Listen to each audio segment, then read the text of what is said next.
생산적인 예니밍의 유튜브에 오신 것을 환영합니다.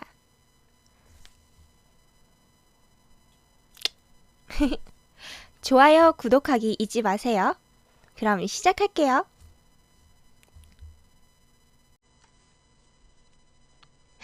뿅! 어서오세요. 오늘은 책익녀인데요. 책익녀, 오늘 작품을 정한 건 아니고 책을 세 가지 테마로 빌렸는데 일단 첫 번째 테마 뭔지는 안 알려드릴게요. 세 가지 테마 1, 2, 3.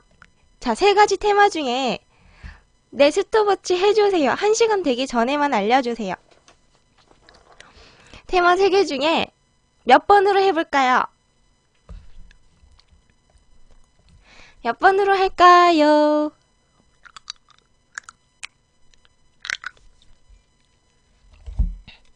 뭔지 모르셔야 랜덤으로 정할 수 있기 때문에 1번으로 하죠.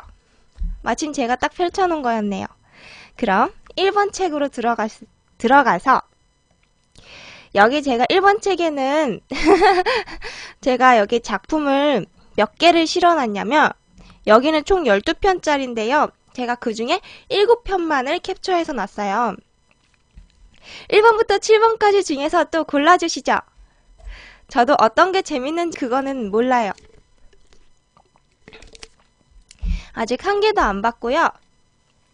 근데 제가 그냥 쭈루룩 이렇게 넘겨봤을 때 그렇게 쭈루룩 보기만 해도 너무나 저의 흥미를 끌지 않는 거는 아예 캡처를 안 했고 자, 1번부터 또 1번인가요? 그래요? 그럼 1-1번 3번이에요? 그래요. 그럼 3번으로 한번 가보죠. 오늘의 작품은요. 아이코 멀티캠 설정 여거 짠! 오늘은 이 책으로 정해졌군요.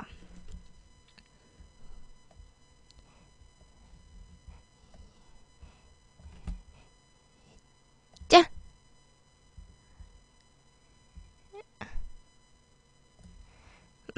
옆에가 좀 더 남아돌아야 되는데.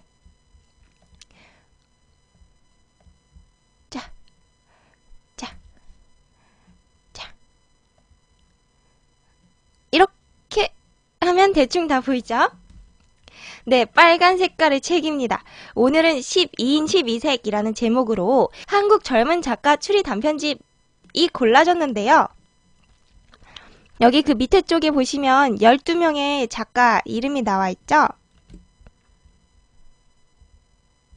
불편해 이거.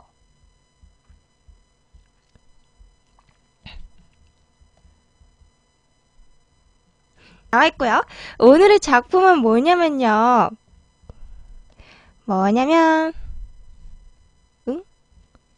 이게 아닌데.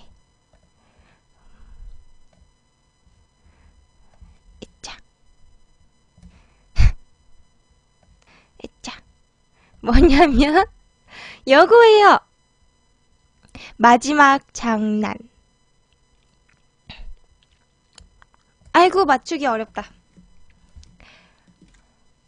예니밍 작가님 걸로 읽어요? 제가 그 세 번째라고 했던 거는 그 여기 정렬되어 있는 기준에 의해서 세 번째고 여기 책 안에서는 두 번째 작품이었나 봐요. 마지막 장난 한번 시작해 볼까요? 이거 작가님 저기 이름이 뭐냐면 이분의 이름은 박하익 씨네요. 책은 한스미디어에서 나온 12인 12색이었고요. 작품 제목은 한재익 씨의 마지막 제가 박하익 씨라 그랬나요?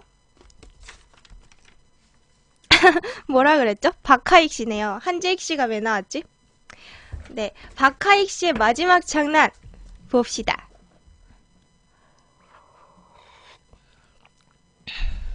조금 수다 떨고 싶은데 이따 마지막에 수다 떨어야겠어요? 여기 밑에 조그만 글씨는 그냥 발췌한 거고 마지막 장난. 박하익 씨는 누구냐면요. 한국 추리 작가 협회에 소속된 분인데요. 근데 여기 뭐 다들 잘 나가시는 분이에요. 미스터리 신인상에 당선된 이후로 뭐 막 이렇게 뭐 하셨대요. 대학 시절 나와 함께 어울렸던 친구들은 극단적인 장난을 즐기는 괴짜들이었다. 우리는 한심하고 비윤리적이며 소모적인 장난을 즐기는 것으로 빛나는 청춘의 한때를 보냈다. 고릴라를 닮아 오버액션 잘하는 양우나 부잣집 아들의 정신병적인 구석이 있는 철주나 둘의 활약에 적당히 묻어가는 나까지 우리는 식욕이나 명예욕, 유욕, 금전욕 등 여타의 쾌락에는 부처님처럼 무심하면서도 사람들을 희롱할 거리만 잡으면 금세 악동으로 변신했다. 만약 우리들 중에 누구라도 제대로 된 여자친구가 있었더라면 그 상황은 그 지경까지 악화되지 않았을 것이다. 근데 그 제대로 되지 않은 남자 옆에는 제대로 되지 않은 여자가 있지 않죠? 여자의 섬세한 감각은 금단으로 치달아가는 남자의 비행을 예민하게 감지하니까. 그러나 불행히도 우리 가운데 여자들과 성공적인 관계를 수립하는 요령 좋은 녀석은 한 명도 없었다. 나오네요, 이렇게. 가슴속에 야망을 품고 사는 것도 아니고 공부를 하는데 욕심이 있는 것도 아니었다. 미래에 대한 불안감이나 젊음이 주는 우울함, 이유 없는 고독감은 시시때때로 우리의 마음을 짓눌렀고 고통스럽게 했다. 대학 시절의 넘쳐나는 시간을 잊기 위해 우리는 항상 주변 사람들을 괴롭혔다. 그 장난들은 대부분 시시껄렁했다. 적어도 처음에는 그 정도로 만족할 수 있었다. 누구의 성기가 기형이라고 소문을 퍼뜨린다든지 재미로 사람을 미행하고 비밀을 알아내 협박 편지를 보낸다든지 고학생이 힘들게 마련한 등록금을 훔쳐서 낙심하게 한 뒤 납부 기한이 지난 뒤에 돌려준다든지. 너무한다, 이거는. 친구의 인터넷 아이디와 비밀번호를 알아내어 하룻밤 사이에 개인정보를 몽땅 수정해버린다든지 하는 좀스러운 장난들. 그러나 시간이 지날수록 장난은 수위가 높아졌고 조직적이 되어갔으며 위험해졌다. 3학년이 되어 파란 많았던 군 생활을 끝내고 전역했을 때는 이미 타락의 조짐이 보였다. 10년이 지난 지금이니까 밝히는 것이지만 학교를 발칵 뒤집어 놓았던 그 악명 높은 사건. 졸업한 동문들까지도 혀를 끌끌 차게 만들었던 너절하고 악의적인 몇몇 사건들의 배후에는 우리가 있다. 네, 범죄네요. 지금부터 내가 할 이야기는 대학을 졸업하기 전에 나와 친구들이 벌였던 최후의 3가지 장난에 대한 것이다. 감정을 억누르고 기억을 더듬어가다 보면 마지막 장난에 숨어있는 어떤 수수께끼가 풀릴지도 모른다고. 그런 희망을 가지고 추억을 정리하려 한다.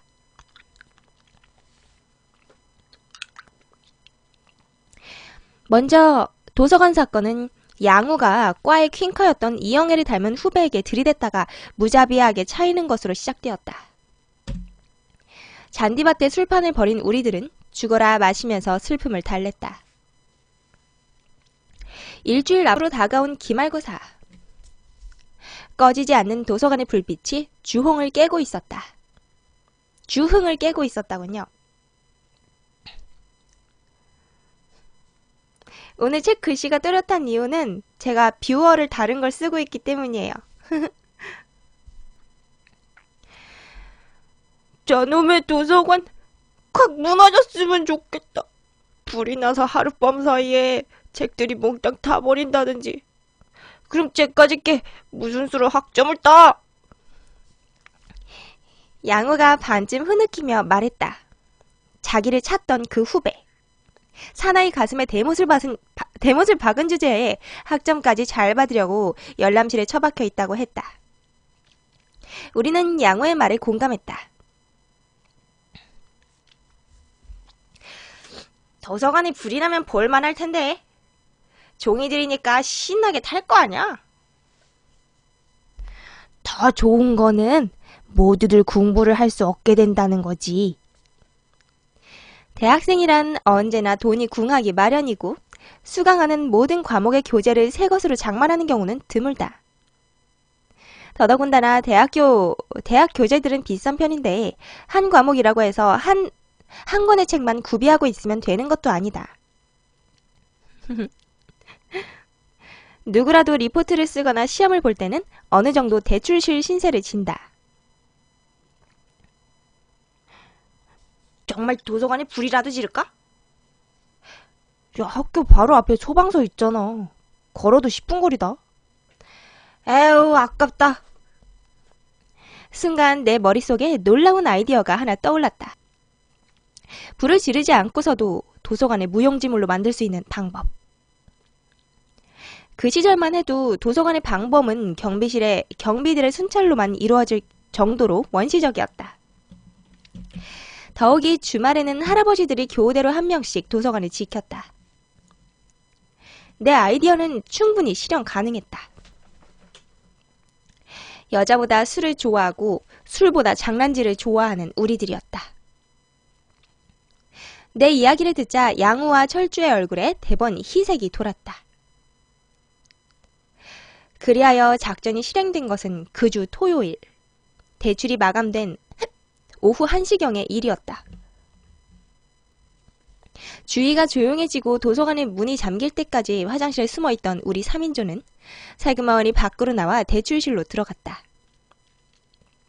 그리고 월요일 아침까지 2박 3일 동안을 도서관에서 숙식하며 책들을 재배치했다. 비유, 비무, 영유, 영무의 경문처럼 제자리를 벗어난 책은 있는 것도 없는 것도 아니게 된다. 도서관을 정말 사랑하는 저로서는 이런 극악한 모범생들이 좌절할 것을 생각하면 없던 힘도 불끈불끈 솟았다. 열심히 책을 뽑고 또 꽂았다. 과연 다음 주 월요일이 되자 혼란이 시작되었다. 오전부터 도서관 앞이 소란하더니 시간이 지날수록 아우성 소리가 커졌다. 그쵸, 도서관을 그렇게 생산적으로 열심히 사는 사람들한테 해를 끼치다니. 오늘 머리 좀 묶을게요.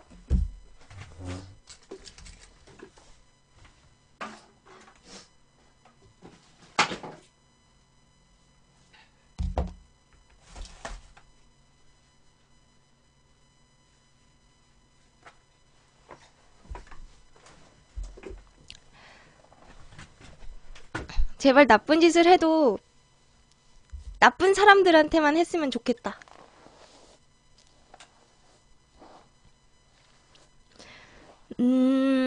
어디까지 읽었지? 여기 할 차례군요.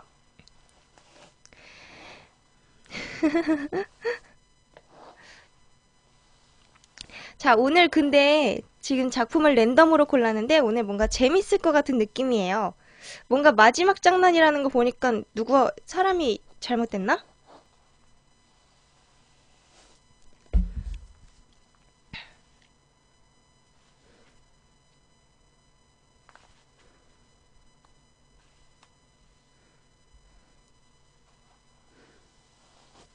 자, 이제 월요일이 돼서 혼란이 시작되었다고 했죠.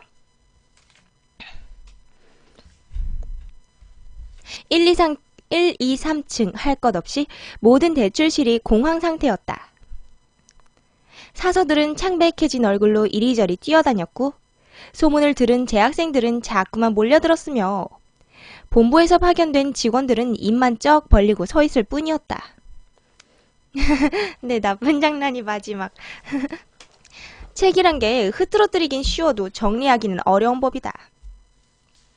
우리가 벌인 일을 수습하느라 학교 당국은 사흘이 넘는 시간을 허비했다. 대출실을 폐쇄하고 알바생들을 투입했지만 시간 내에 정리를 끝마치지는 못했다. 결국 학생들의 원성에 못 이겨 문을 열었다. 시험 바로 전날에 필요한 책을 찾아 헤매는 학생들의 신세는 실로 가련했다. 그것도 시험 기간이었군요. 시험 공부에 투자된 시간보다 책을 찾는 시간이 몇 배는 더 많았을 거다. 수많은 장서들 가운데 자기에게 필요한 한 권을 찾지 못해 울먹이는 여학생들이 부지기수였다. 어떤 학생들은 아예 다른 대학에 가서 책을 구하고 필요한 부분을 복사해 오기도 했지만 그것도 시간이 많이 걸렸다. 교정 어디를 가나 도서관을 습격한 놈들에 대한 질타가 쏟아졌다. 바로 옆을 지나치고 있는데도 누구 하나 우리가 범인들이라는 사실을 몰랐다. 그 짜릿함. 결국 그해 기말고사에는 우리 학교 사상 최악의 시험 답안지와 리포트가 쏟아졌고 전 학우의 학점이 하향 평준화되었다. 그러나 도서관 사건이 우리에게 기쁨만 주었던 것은 아니다. 예상치 못한 후유증이 찾아왔다. 이후 어지간한 장난질에는 집중할 수도 성취감을 느낄 수도 없게 되었던 것이다. 도서관 사건보다 훨씬 새롭고 획기적인 일을 기획해서 또다시 세상을 뒤흔들고 싶다는 허영심은 넘쳤지만 아쉽게도 우리의 창의력은 의욕을 따라주지 못했다. 더 멋들어진 장난거리를 찾지 못하는 이상 우리는 행복한 만큼 불행했다.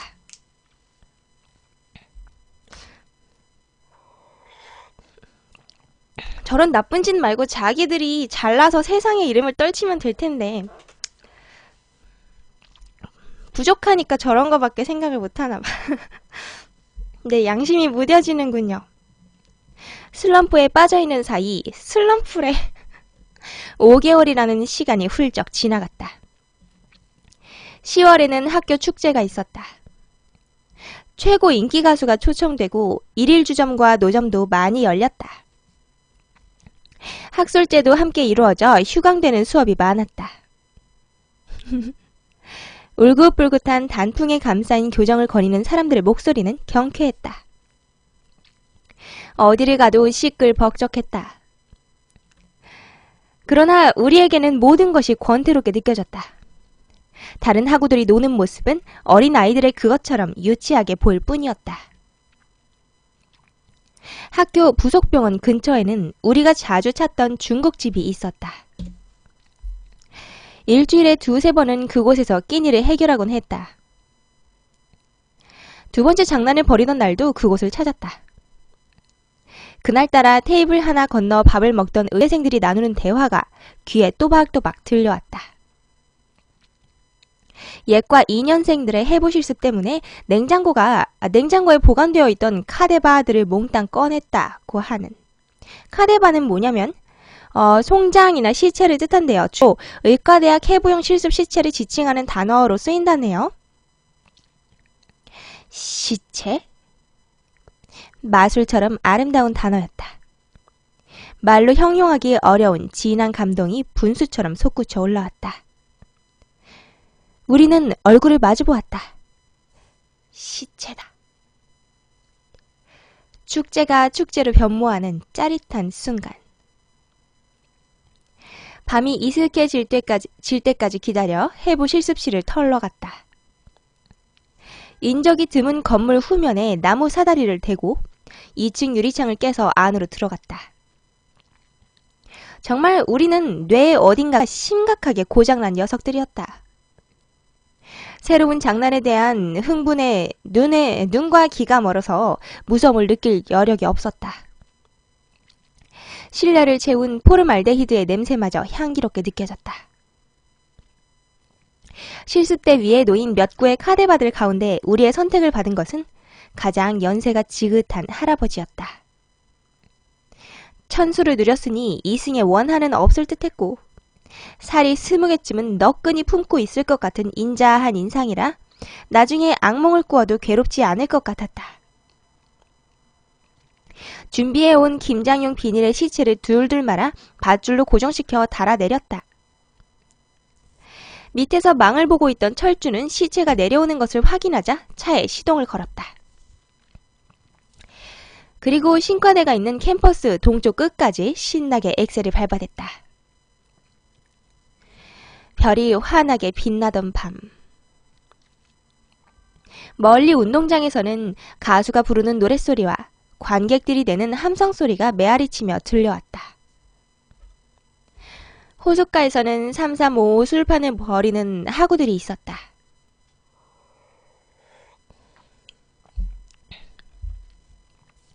인도를 걷고 있는 연인들은 깊은 사랑의 눈길로 서로를 바라보았다.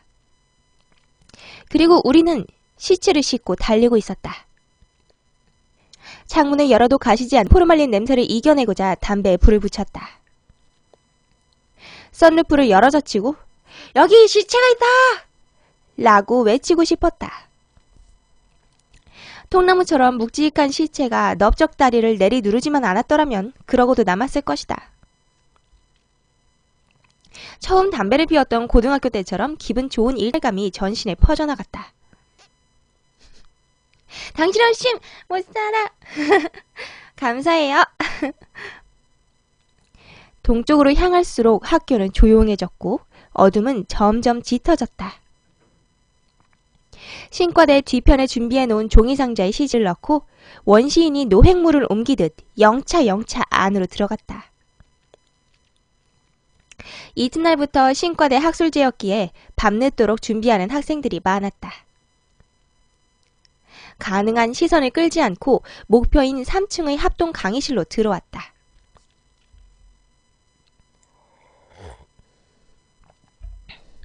책상들을 조심조심 옮기고 바닥에 목탄으로 마법지는 펜타클을 그렸다. 그 위에 시체를 뉘어놓고 다빈치의 비트루비우스 인체 비례처럼 두 팔을 쫙 벌려두었다.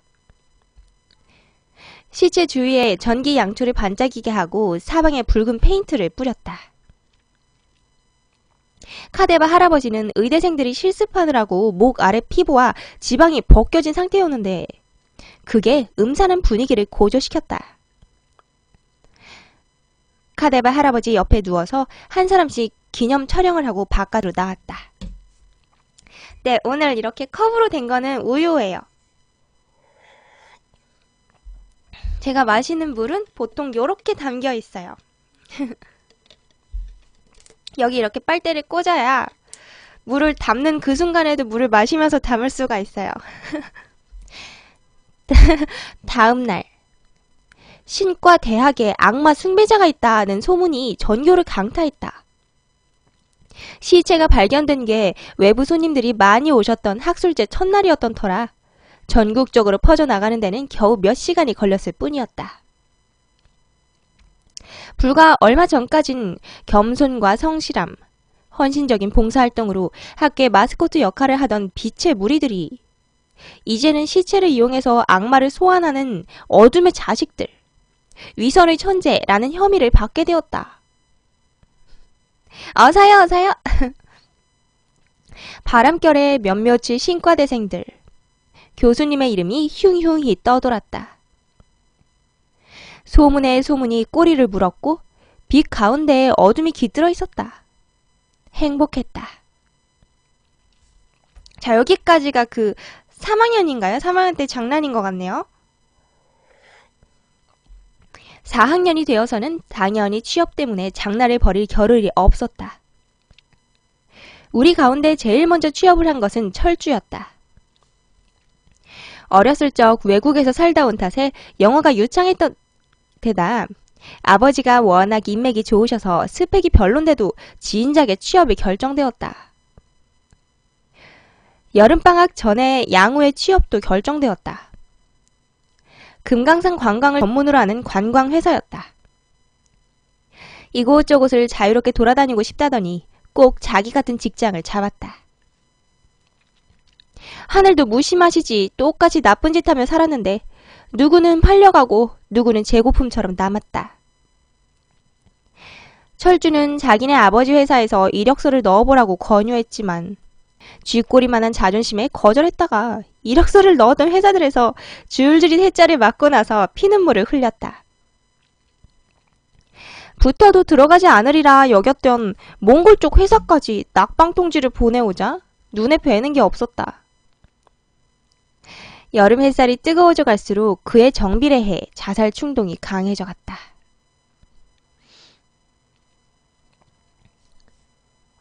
뭐지? 와라! 와서 친구 죽는 걸 봐라! 문자를 보내 한동안 얼굴을 볼 수 없었던 회사원 2마리를 소환했다. 못 보던 사이에 말쑥해진 둘의 입성에 공벌레처럼 쪼그라드는 나를 느꼈다. 나쁜 짓 하다가 야, 죽긴 왜 죽어? 마지막으로 한 판 벌려야지? 싱글싱글 웃는 친구들의 입가에는 악당의 미소가 걸려 있었다.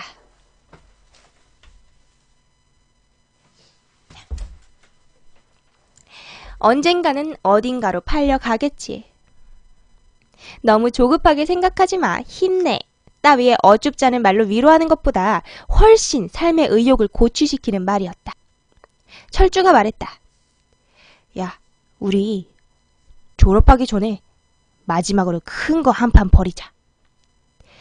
나중에 사회에 나가 직장 상사한테 쪼이고 부인한테 치이고 자식놈들한테 무시당할지라도 그 일만 떠오르면 웃음이 나올 만한 화끈한 걸로.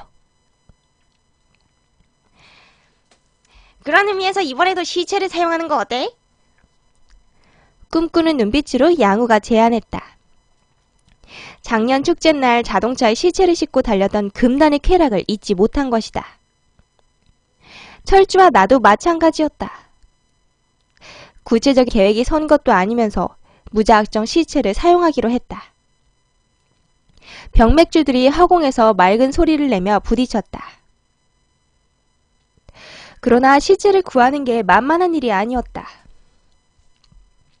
우리가 벌인 2건의 큰 장난으로 인해 학교 당국은 모든 단과대학 보안을 전문 업체에 맡겼다. 그런 주제에 취직도 하고 결혼도 할 생각하다니.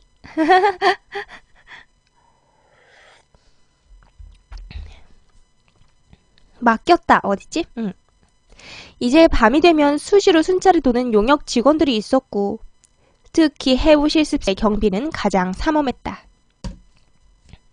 나중에 알게 된 것인데 카데바 할아버지는 하필 우리과 김승철 교수님의 부친이셨다. 아들이 교수인 게 살아생전 자랑이셨던 그분은 자녀들의 반대도 물리치고 아들의 제자들을 위해서 유해를 기증했다. 아버지의 시신이 악마 숭배 의식에 동원되자 김 교수님은 신과대생들에게 열렬한 원한을 품게 되셨다. 동시에 우리의 졸업 논문 담당 교수님이시기도 했다. 해부 실습실을 털다가 붙잡힌다면 영원히 졸업장을 딸 수 없게 될 것이다.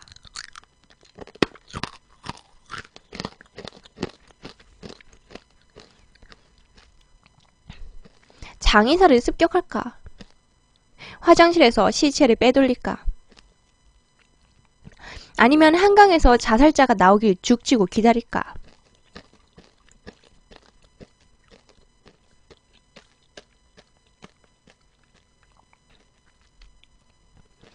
좋은 수가 나지 않아 고민하고 있는데 철주가 담뱃재를 털며 말했다. 누가 누구의 목소리인지 기억이 안 나요. 다 남자라서. 야, 이참에 한번 진짜로 사람을 죽여보면 어때? 셋이나 되는데 노숙자 한 명쯤은 쉽게 해치우지 않겠어? 순간 매미들이 울음을 그치고 사위가 조용해졌다. 나뭇잎 하나 떨어지지 않은 호수의 수면처럼 철주의 얼굴은 지극히 평화로웠다. 아, 예니타임! 녹방에서 보셨었군요.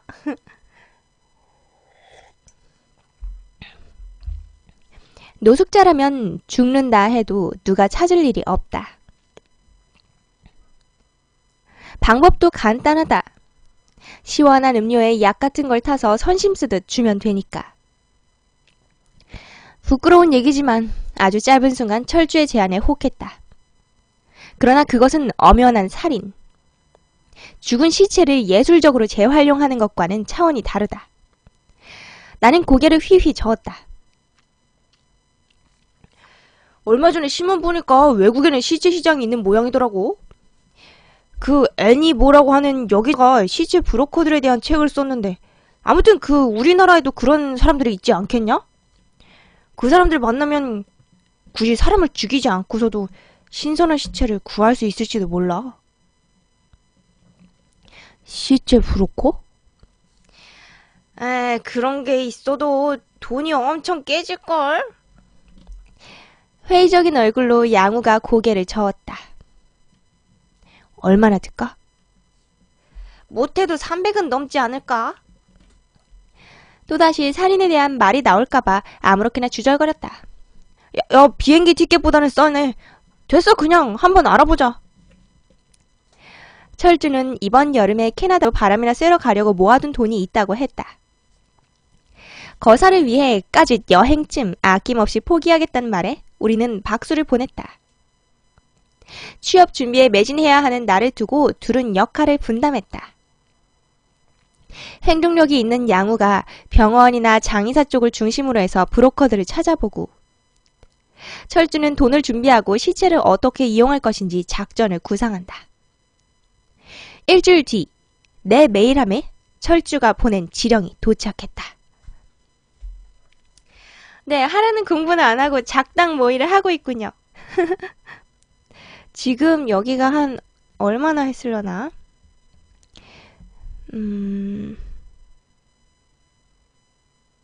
몇 쪽인지 모르겠네. 20 몇 번.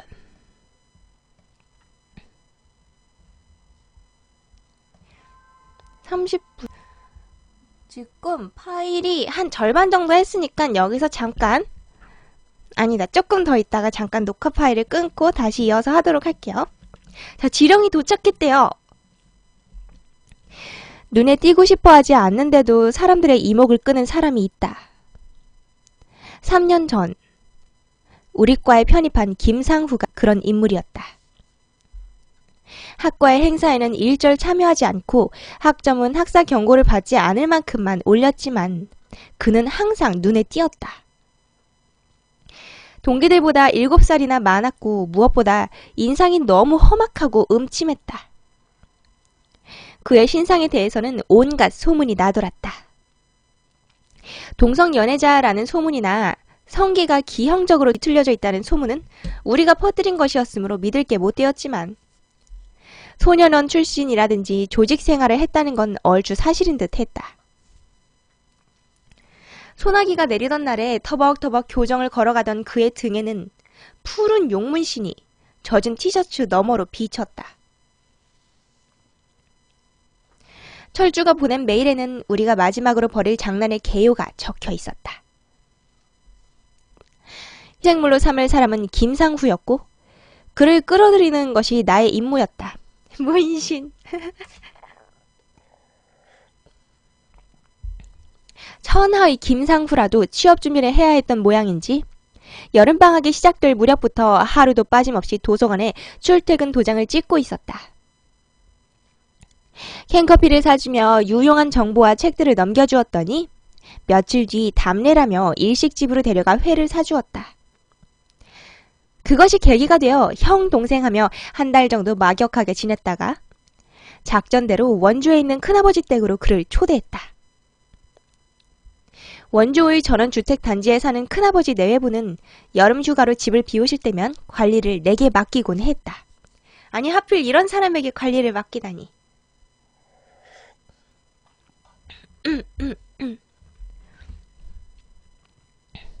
전원주택단지라 밤이면 인적이 드문 탓에 여름휴가 시즌에는 도둑을 맞는 경우가 종종 있었기 때문이다.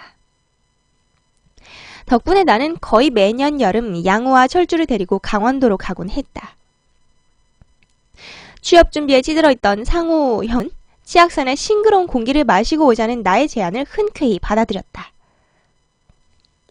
아, 매니저님도 도서관에서 대딩 때 사셨군요. 양우와 철주가 사전 준비를 위해 먼저 가 있었고 나는 상우 형의 차를 타고 후발대로 출발했다. 영동 고속도로를 타고 문막 인터체인지를 거쳐 치학교 사거리에 이르면 곧바로 행구동이었다. 큰아버지 댁까지 서울에서 2시간 정도밖에 걸리지 않았다. 연녹색 나무들로 둘러싸인 큰아버지 댁은 맛배지붕이 여러 개 포개진 멋들어진 목조 건물이었다. 이웃에도 은퇴하신 분들이 10여 가구 살고 있어서 서로 음식을 나눠주기도 하고 함께 밭을 일구기도 하면서 여롭게 살았다. 양우와 철주가 정원에서 고기를 굽고 있다가 우리를 맞았다. 만면에 미소 지는 친구들보다 먼저 눈에 들어온 것은 트레이닝복에 해병대 반팔 티셔츠를 입은 중년의 아저씨였다. 아저씨는 나를 보자마자 반갑게 손을 흔들었다. 아저씨의 어깨 너머로 제주도 흑돼지 냉동탑차가 주차되어 있었다. 서울에서부터 시체를 배달해온 그는 나를 어렸을 때부터 알고 지낸 큰아버지의 절친한 이웃집 친구였다. 적어도 오늘은. 간단한 자기소개를 마치고 아저씨까지 포함해서 해가 지도록 술잔을 기울이며 이야기를 나누었다. 돈 이야기, 여자 이야기, 살아온 이야기, 고생한 이야기. 마치 10년 동안 알고 지낸 사람처럼 막힘이 없었다. 다들 재미있는 이야기를 많이 했지만 그 중에서도 압권은 상우형의 인생 얘기였다. 아버지가 도망간 뒤 홀어머니와 살아온 형의 고생담은 눈물 없이는 들을 수 없는 드라마였다. 방탕하게 살던 아들은 어머니가 암으로 쓰러지자 뒤늦게 괘씸했고 대학생이 된 아들을 보는 게 소원이란 말에 대학에 들어왔다. 하늘도 감동했는지 어머니는 암을 이겨내었고 지금은 아들이 좋은 직장을 얻길 바라며 100일 불공을 들이고 있다고 했다. 분위기가 숙연해지고 이웃 아저씨조차 훌쩍일 정도로 이야기는 애절했다. 그 이웃집 아저씨가 그 시체를 가지고 오신 원래 모르는 사람이죠. 지금 이웃 아저씨인 척 하나봐요. 그 상우형의 서프라이즈를 위해서. 배부르게 먹었겠다. 서로 간에 서먹함도 많이 없어졌겠다 싶을 때 고스톱판에 버렸다. 이것도 계획이었다. 짜고 치는 고스톱. 아저씨 돈을 빼앗기로 하는. 처음부터 저 결과가 정해져 있었대요. 네, 냉동탑차 불길하네요. 상우형은 우리를 적당히 봐주면서 돈을 잃지도 따지도 않을 만큼만 게임을 즐겼다. 자꾸 판돈을 잃자 이웃집 아저씨는 노골적으로 흥분해서는 소리와 고함을 질렀다. 몇 번이나 양우의 멱살을 잡았고 말리던 상우형을 때리기도 했다. 누구 사람이 죽은 것처럼 연기할 모양이에요. 부사한 틈을 노려 철주는 상우의 술잔을 바꿔치기 했다. 소주에 GHB가 섞인 술잔이었는데 마시면 의식을 잃고 기억까지 유실된다. 상우형이 잠이 들듯 옆으로 쓰러지자 아저씨는 입고 있던 옷을 훌훌 벗어 던졌다. 위아래 검은 옷으로 갈아입은 뒤 우리를 정원으로 데려가 포터의 냉동탑을 열었다. 안에는 이웃집 아저씨와 비슷한 체구의 진짜 시체가 들어있었다. 포르말린에 절여지지 않은 불법으로 구한 신선한 시체. 시체의 인물이 행복한 죽음을 맞은 게 아니라는 건 금방 알 수 있었다.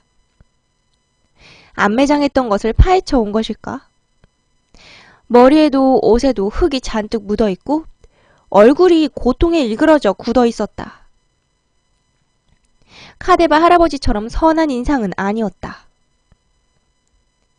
별이 빛나는 산속에서 모기에 물리는 것도 잊은 채 뻣뻣이 굳어서 시체를 내릴 엄두도 못 내고 바라보았다.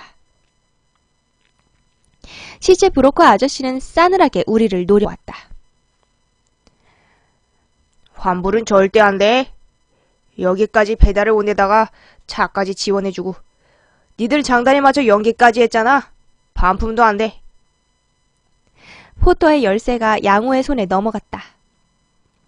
아저씨는 차를 조작하는 법을 알려주고 늦어도 오후 5시까지는 약속 장소로 가져와 달라고 당부했다. 그러고는 철주의 등을 툭툭 치더니 휘파람을 불며 밖으로 사라졌다. 지나치게 협조적인 시체 브로커였다.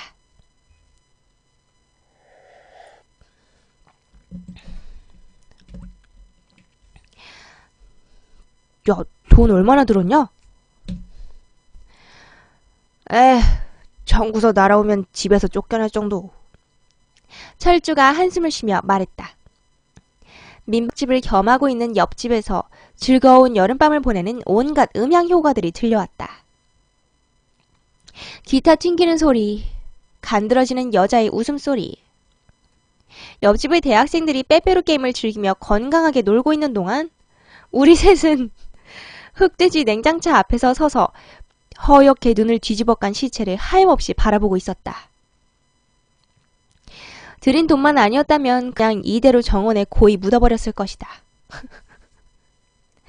시체를 들쳐 업은 건 가위바위보에 진 나였다. 끔찍하게 죽어있는 남자를 업고 비틀거리며 집 안으로 들어갔다.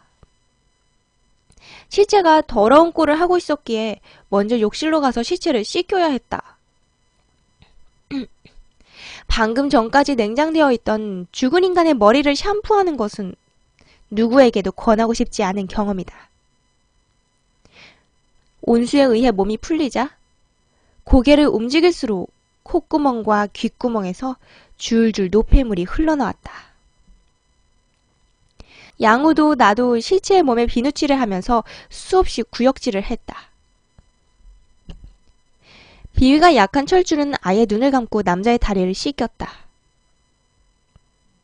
시체에서 풍겨나오는 강한 죽음의 향취는 이성을 마비시켰다. 씻기고 난 뒤에는 드라이어로 머리와 몸을 말렸다. 시체가 원래 입고 있던 옷은 쓰레기 봉지에 담아 철주의 차 트렁크 안에 박아두고 흑돼지 아저씨가 입던 옷을 대신 입히려고 했다. 거기서 사소한 문제가 발생했다. 시체에 입힐 속옷이 없었던 것이다. 철주는 자신이 들인 돈의 액수를 밝히면서 속옷을 줄 수 없다고 버텼고 결국 나와 양우 중 하나가 희생해야 했다. 우리가 실랑이를 하는 동안에도 시체의 항문에서는 검붉은 노폐물이 흘러나와 거실 바닥을 더럽혔다. 차라리 사각 팬티를 포기할 테니 저놈의 항문은 내가 틀어막아! 라고 양우가 고개를 돌리며 외쳤다. 항문을 틀어막을지언정 내가 입던 팬티를 시체에게 입힐 수는 없었기에 나는 눈 딱 감고 힘껏 시체의 항문에 휴지 뭉치를 찔러 넣었다. 이거 지금 보니까 그 상우형 있잖아요. 상우형이 깨어났을 때 그 자기네가 실수로 그 이웃집 아저씨를 죽인 것처럼 연기하려는 것 같죠? 자, 잠깐만요. 자, 어디까지 했냐면 항문을 이제 자기가 틀어막기로 했어요. 휴지뭉치를 찔러서. 손끝에 닿았던 물컹한 느낌. 몸부리쳐지는 역겨움. 척추를 타고 싸한 전율이 흘러갔다. 고개를 들어보니 두 친구가 벌레 보듯 나를 바라보고 있었다. 양우가 말했다. 나 이제 너랑 같이 밥 못 먹는다. 우여곡절 끝에 시체의 옷을 갈아입힌 우리는 상우형의 옆에다 시체를 끌어다 놓았다. 아, 그러셨군요. 감사. 잠든 상우형의 얼굴은 약이 오를 정도로 평화로워 보였다. 정원에서 돌멩이 하나를 끌어다가 얼굴을 알아볼 수 없도록 시체의 머리를 짓뭉개 놓는 것은 사람이 할 수 있는 일이 아니었다. 이건 누구에게 미룰 수도 없어서 세 사람이 번갈아가며 시체의 얼굴을 찍었다. 사람의 뇌가 순두부처럼 생겼다는 것. 피하 지방은 오렌지 잼과 비슷하다는 것. 알아봤자 도움이 되는 것도 아닌 시각 정보를 획득하고는 떨리는 마음을 진정시키며 상우형의 손에 피 묻은 돌멩이를 정성스럽게 쥐어주었다. 아, 상우형 자기가 살인한 것처럼 지금 이렇게 짜고 있는 거군요. 마지막으로 브로커 아저씨가 친절하게 서비스로 끼워준 인혈 한 봉지를 상우형의 옷과 시체의 주변에 정성스레 뿌렸다. 새벽 어스름 속에서 양우와 철주는 손님의 방으로 들어가고 나는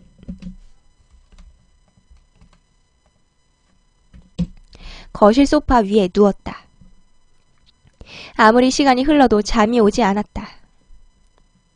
철주와 양우도 잠이 오지 않는지 해가 밝을 때까지 뒤척거리는 소리가 들렸다. 큰아버지 집에서 이런 일을 벌이다니 못할 짓을 해버렸다. 비명소리가 안방에서 들린 건 정오가 다 되어서였다. 오로지 이 순간만을 기다리며 험한 일을 치른 우리는 전광석과 같이 형이 잠들어 있던 방에 들어갔다. 아, 뭐야, 왜 그래? 상우 형 무슨 일이에요? 양우의 비명소리는 조금도 어색하지 않았다. 녀석이 지르지 않았으면 내가 질렀을 거였다. 분명히 우리가 세팅한 살인 현장이었지만 밝은 태양빛 아래 보니 참혹하게 그지없었다. 상우는 돌을 바닥에 내려놓은 채 패닉 상태에 빠져 있었다. 초침소리와 숨소리만 들리는 시간들이 지나갔다. 김상우가 눈앞에 펼쳐진 상황을 현실로 받아들이고 있는 동안 나는 얼굴이 부서진 시체와 피로 범벅된 방 안을 바라보면서 복잡한 기분에 빠져들었다. 우리의 장난은 상우에게 실수로 살인을 저질렀다는 착각을 심어주고 그 시체의 매장을 도와줘서 평생을 두고 기만할 수 있는 장난감으로 삼는 것이었다. 그랬군요. 생각만 해도 즐거운 일이었다. 적어도 처음 철주의 메일을 받았던 때는 그렇게 생각했었다. 그런데 막상 실행하고 보니 이런 일을 벌였던 스스로가 소름 끼칠 뿐이었다. 한참 후에 상우가 체념한 어조로 말했다. 신고하자.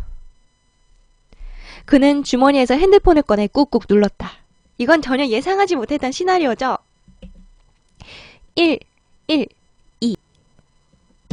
번호를 입력한 뒤 통화 버튼으로 손가락에 올막가려는데 철주가 광속으로 달려들어 형을 덮쳤다. 그 뒤를 나와 양우가 따랐다.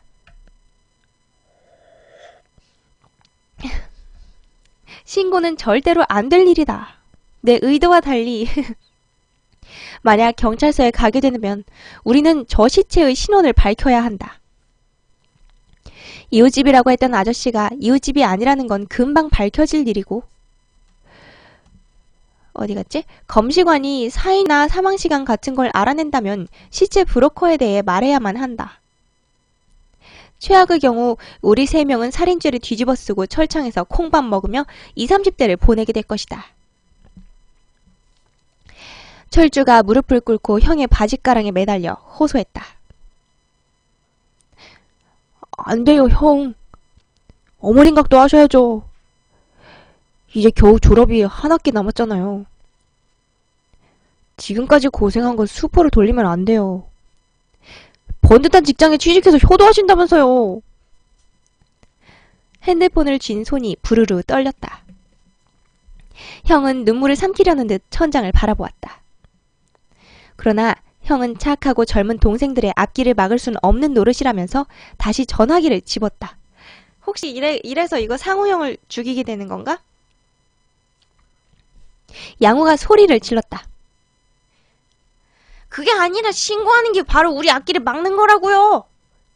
살인사건에 연루된 신입사원을 어느 회사에서 받아주겠냐고요. 형이 자수하면 우리는 회사를 다니다 말고 몇 번이나 재판이나 뭐 경찰서 이런 거 불려가야 될 텐데 소문나면 곧바로 해고요, 해고. 아, 그럼 어떻게 하라고. 어차피 혼자 사는 아저씨예요. 돼지고기나 팔면서 자주 집을 비우시는 것 같던데 그 시체만 잘 처리하면 어떻게 되지 않을까요? 내 말을 듣고 상우 형은 신고를 포기했다. 살인범의 양심적인 반응에 크게 당황했던 우리는 가슴을 쓸어내렸다. 그러나 그것은 시작에 불과했을 뿐이다.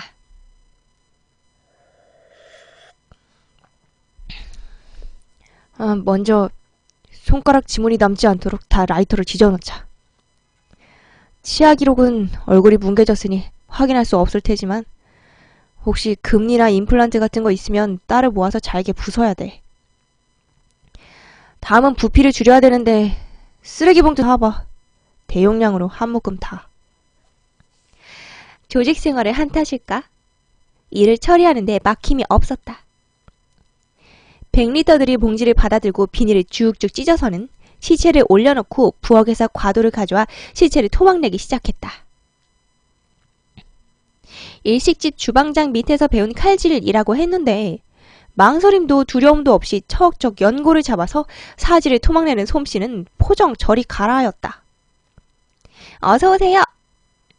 야릇한 기분으로 칼질을 지켜보고 있는데 그가 고개를 갸웃했다. 상우의 눈길이 머문 것이 시체의 위장이었다. 내 목소리. 분명 어제 우리와 함께 식사했으니까 시체의 뱃속에는 고기류가 담겨 있어야 마땅했다. 그러나 그 안에 담긴 건 덩어리진 우유들 뿐이었다. 근데 지금 이 그 상우형이 뭔가 경험이 있는 것 같은 느낌이죠? 철주가 진땀 흘리며 변명했다. 어제 몇 번 토하셨어요. 그 속 가라앉으신다고 냉장고 안에 있던 우유 드셨는데요. 뭐더라? 우유에 들어있는 카제인이라는 단백질은 위산이랑 만나면은 굳잖아요. 형은 미간을 한번 찌푸린 뒤 대수롭지 않다는 듯 넘어갔다. 네, 어젯밤 기억이 잘 나지 않았던 탓이리라. 시체를 부위별로 토막내어 쓰레기 봉투에 담고 나서 이번에는 지갑과 차키를 찾았다. 얼뜨기인 우리는 지갑은 준비도 하지 못했고 차키는 양호의 바지에 있었다. 찾아 헤매는 척하다가 형에게 차키를 내밀었다. 아, 참고로 아까 한번 녹화 중간에 멈췄죠? 그래서 지금 8분 43초네요. 이후로도 형님은 우리를 기쁘게 할 만한 양심의 가책 내지는 인간적 고뇌는 조금도 보이지 않았다. 산전수전 공중전까지 다 겪은 무식함에서 오는 행동력으로 척척 사태를 수습해 나갈 뿐이었다. 형님은 양우에게 흑돼지 차키를 맡기고는 차를 처분하는 방법들을 세세하게 일러주었다. 양우가 차를 처분하러 간 동안, 실은 브로커 아저씨에게 차를 돌려주러 나간 동안 철주와 나는 상우형의 차에 타고 따라 나섰다. 먼저 형은 죽은 아저씨가 사는 집이 어디냐고 물었다. 대답할 수 있을 리가 없다. 전원주택 단지를 몇 번 돌아도 말을 못하고 어버버 식은땀만 흘렸다. 보다 못한 철주가 울타리로 둘러싸인 한 집을 눈짓했다. 헐. 반쯤 열려진 우체통에 신문과 우편물이 넘쳐날 듯 담겨있는 게 보였다. 진짜의 이웃들 중에서도 큰아버지처럼 휴가를 떠난 집이 있었던 모양이었다. 저기예요? 내가 대답하자 곧바로 차가 멈췄다. 그리고 형은 안색 하나 변하지 않고 내게 말했다. 얼른 안으로 들어가서 지갑하고 신용카드 다 꺼내와. 왜요? 여행 간 것처럼 위장해야 될 거 아니야. 지문이 묻어서는 안 된다며 위생장갑까지 손에 쥐어주고 머리에는 모자를 씌워주었다. 집에 들어가거들랑 조큰이 남지 않도록 주의하라고도 말했다. 신발장에 실내화 같은 거 있으면 그거 신고 움직여. 알았지? 아니, 사람을 죽인 건 형인데 내가 왜 그런 짓을 해요? 반항을 하려는데 상우형의 시선이 칼날처럼 뾰족하게 변했다. 너 그 아저씨 집 가봤을 거 아냐?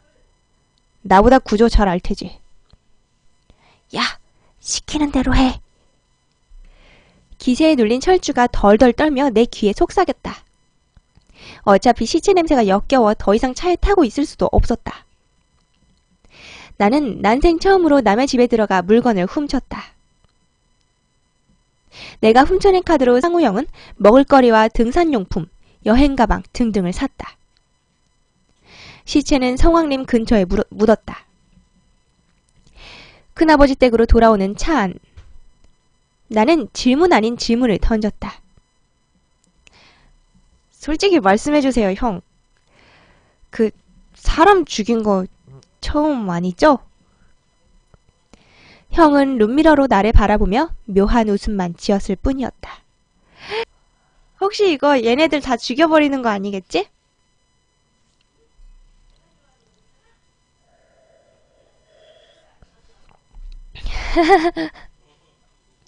여행에서 돌아온 뒤 열흘을 알았다. 어찌나 크게 알았던지 시체니 뭐니 헛소리까지 하더라고 어머니가 걱정하셨을 정도였다. 보약까지 지어 먹였지만 너덜너덜해진 심신은 좀처럼 회복될 줄 몰랐다. 근데 그 상영이란 사람이 너무나 당황하지 않고 그 일처리를 잘 해내서 별로 약점이 안 잡혔죠?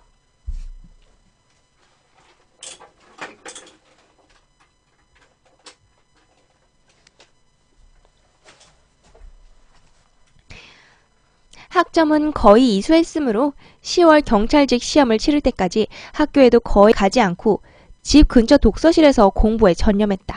근데 대상이 잘못됐어요. 공부를 핑계로 양우와 철주와의 연락도 끊었다. 그 여름의 악몽에서 벗어나고 싶었다. 철주와 양우도 같은 마음인지 전화도 한 통 오지 않았다. 근데 그게 그렇다고 하네요. 너무 나쁜 기억을 같이 공유하면 서로 멀어진대요. 그 상황을 벗어났을 때. 근데 원래 보통은 그 나쁜 일을 같이 겪으면 돈독해진다고 하잖아요? 근데 아무튼 너무 나쁘면 또 멀어진다네요. 부모님께는 불효라는 걸 알았지만 졸업식도 참석하지 않았다. 사회인이 되고 얼마 지나지 않아 딱 한 번 양우에게서 전화가 걸려왔다. 평소라면 무시했을 터이지만 전화를 받지 않으면 집으로 찾아가겠다는 협박 문자가 따라왔다. 마지못해 통화 버튼을 눌렀다. 양우는 엄마 뭐야? 양우는 오랜만이라는 말도 잘 지내고 있냐는 말도 하지 않았다. 시종 흥분한 어조로 소리를 지르고 있을 뿐이었다. 두서없는 말 가운데 귀에 박힌 건 상우 형이 철주 아버지의 회사에 취업했단 말 뿐이었다. 혹시 철주 녀석 협박 같은 게 당한 게 아닌가 했어. 너는 어떨지 모르겠지만 나는 그날에 상우 형이 다 알고 있다는 느낌을 받았거든? 그래서 단판 지으려고 상우 형네 집을 찾아갔었는데 초인종을 눌렀더니 나온 건 그 시체의 브로커, 흑돼지 아저씨였다고 한다. 경악하는 양우의 얼굴을 보고 아저씨는 당황하지도 않았다. 오히려 박장대소할 뿐. 근데 그 아저씨가 말하기를 자기는 김상우의 친형이고 또 전부 다 철주 혼자 장난이었단 거야. 도와주는 대가로 상우는 철주네 아버지 회사에 들어가기로 미리 입이 맞춰져 있대. 졸업식 날 철주가 홈피에 올린 사진 봤어? 떨리는 마음으로 철주의 블로그에 접속해보았다. 철주가 홈피에 업로드한 사진들에는 불쌍한 바보들에게 바친다! 라는 제목이 붙어 있었다. 어서오세요! 캐나다 여행 사진들이었다. 나이아가라 폭포의 사진들, 험버베이 공원의 풍경, 웰란드 운하. 철주가 메고 있는 배낭은 그날 내가 훔친 카드로 샀던 그 가방이었다. 그래서 얘네들은 속아서 진짜로 도둑질을 했죠. 도둑질을 했는데 그 도둑질한 카드로 쇼핑했던 게 결국 그 철주가 다 가졌던 거네요. 속은 것이 억울해서 분통을 터뜨리는 양우와 달리 내 마음은 얼음처럼 차갑게 식어갔다. 철주가 단순히 우리를 농락하는 것이라면 그건 대수롭지 않은 문제다. 그 정도라면 나중에 만나더라도 웃고 넘어갈 수 있지 않은가? 소년원 출신인 상우 형이 철주의 장단에 놀아나는 대가로 건실한 직장에 취업하게 되었다. 동생을 위해 협조한 포커에 눈물 나는 우애. 어두운 인생을 살던 사람이 밝은 세상을 만나게 된 건 분통을 터뜨릴 일이 아니었다. 그러나 내가 궁금한 건 시체의 출처였다. 그것도 김상우와 그의 형이 구했을까? 그렇다면 어디서? 이참에 한번 진짜로 사람을 죽여보면 어때? 셋이나 되는데 노숙자 한 명쯤은 쉽게 해치우지 않겠어? 매미소리와 함께 철주의 목소리가 귓가에 생생히 살아났다. 셋이라. 천천히 손을 꼽아보았다. 그 셋에 반드시 나와 양우를 포함할 필요는 없었다. 코끝을 스치던 시체의 불결한 냄새. 그의 뱃속에 들어있던 우유. 헐! 철주의 진짜 마지막 장난은 살인이었던 게 아닐까? 대학 친구들을 놀리며 시체를 처리하는 건 그것에 부수된 작은 희극에 불과할지도 모른다. 시시한 장난들에 더 이상 재미를 느끼지 못하고 경계를 넘어가 버린 것이다. 아니, 어쩌면 이런 의혹을 품는 것조차 장난의 일부일까? 철주와 상우형이 친하게 지낸다는 소문은 종종 귀에 들렸다. 자, 이렇게 오늘 마지막 장난 읽어봤죠? 네, 오늘 얼룩까지 보여요? 요거 그 뒷장에 있는 그거 비친 거예요. 다음 장. 오늘 재밌었어요. 알고 보니 철주는 그때 그 노숙자 죽일 때 음료수에다가 독 같은 거 타가지고 죽여보자 이렇게 자기가 먼저 제안했었는데 친구들이 막 반대해가지고 그거를 실패로 돌아갔잖아요. 그래서 결국 혼자서 하긴 했나봐요. 네, 재밌었어요.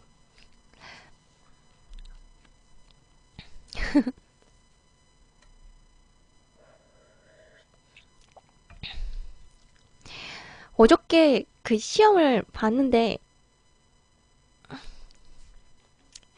사실 이왕이면은 다 맞고 싶은데 듣기평가에 18번이 계속 마음에 남네요. 좀 아리송했어요.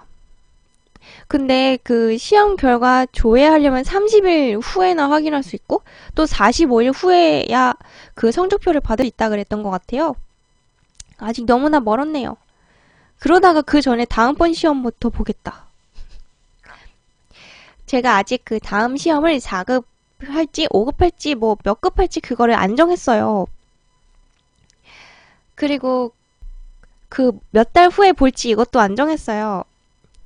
일단은 제가 거기 갔을 때 얼마나 바쁠지 또 제 심신이 어떨지 그거를 먼저 상태를 봐야 되겠어요. 중국에 가서 채점한대요? 그거 IBT라 곧바로 결과 다 나올 건데 우리가 클릭하는 순간에 곧바로 다 됐을 건데도 뭐 그렇게 오래 걸리지? 서로 다 날짜를 맞추나 봐요. 어저께 그래서 친구랑 만나서 놀고 밤에 헤어지려고 하는데 제가 원래 환경 변화하는 거 되게 좋아하는데 그리고 변화가 없으면 오히려 무료회 해요. 그래서 요새 마침 심심하던 차에 딱 그런 기회가 생겨서 큰 변화를 겪게 되는데 근데 이번에는 뭔가 너무나 외로운 거예요, 마음이. 그냥 변하면 괜찮은데 저 혼자서 계속 살아야 된다고 생각하니까 그게 너무 외로운 거예요. 그래서 어제 친구랑 헤어지려는데 막 눈물이 막 계속 쏟아지더라고요. 벌써 외로워서.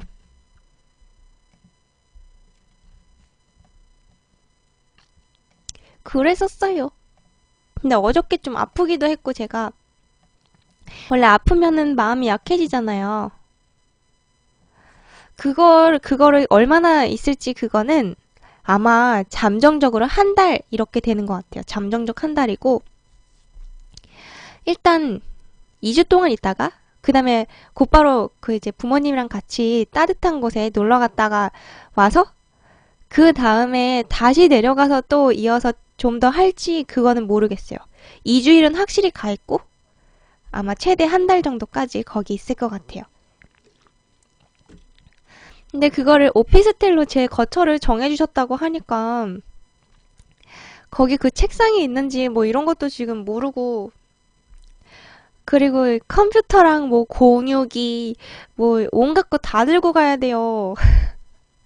책상만 있으면 큰 걱정이 사라지는데 가져갈 게 너무나 많아요. 저는 당연히 뭐 호텔 모텔 막 이런 데로 갈 줄 알고 좀 마음 편하게 여행 가는 마음으로 갈라 그랬는데 뭐 이렇게 되면 제 베개랑 인형이랑 막 이런 거 다 가져가야 되잖아요.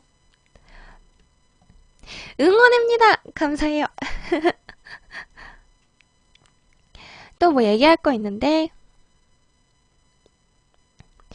어제 뭐 꿈꿨나? 어제는 무슨 꿈 꿨냐면, 아, 맞다. 제가 저번에 그 피 꿈꿔가지고 로또 사기로 했는데 안 샀어요.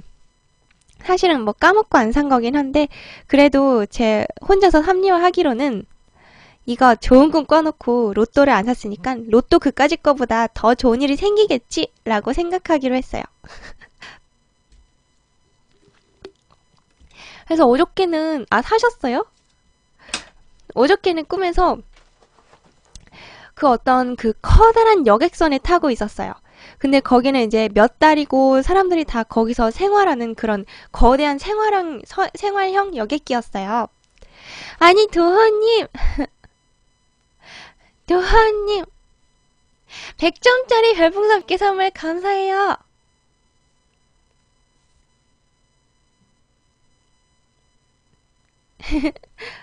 감사해요. 제가 까까를 잘 사먹도록 하겠습니다.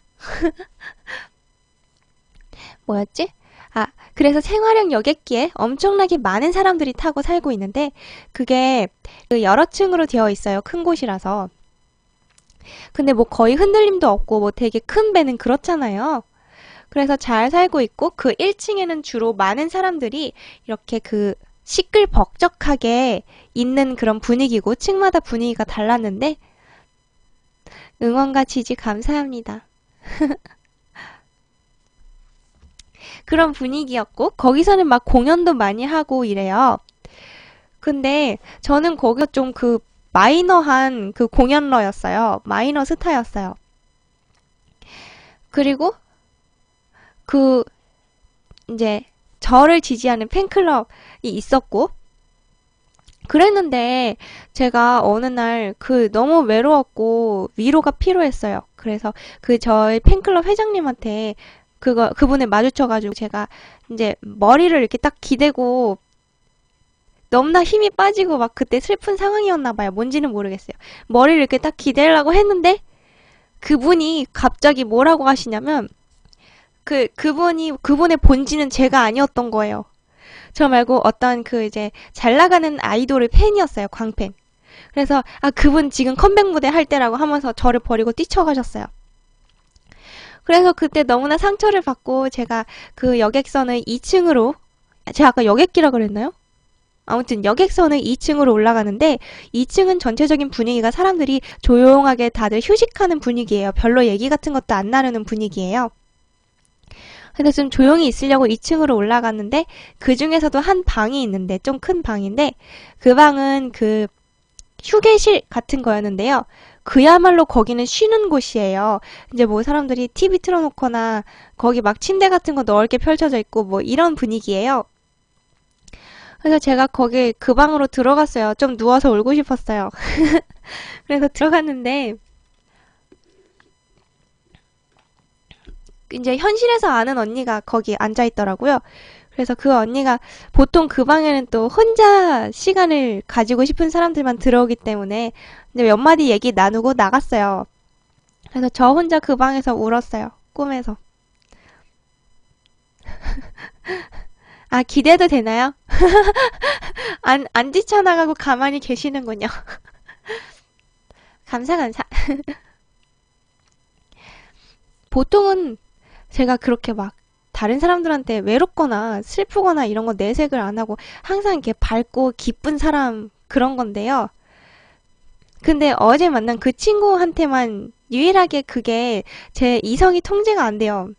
되게 눈물도 많이 보이고 그 친구한테만 그래요. 그래서 그랬나 봐요. 어제 꿈에서도.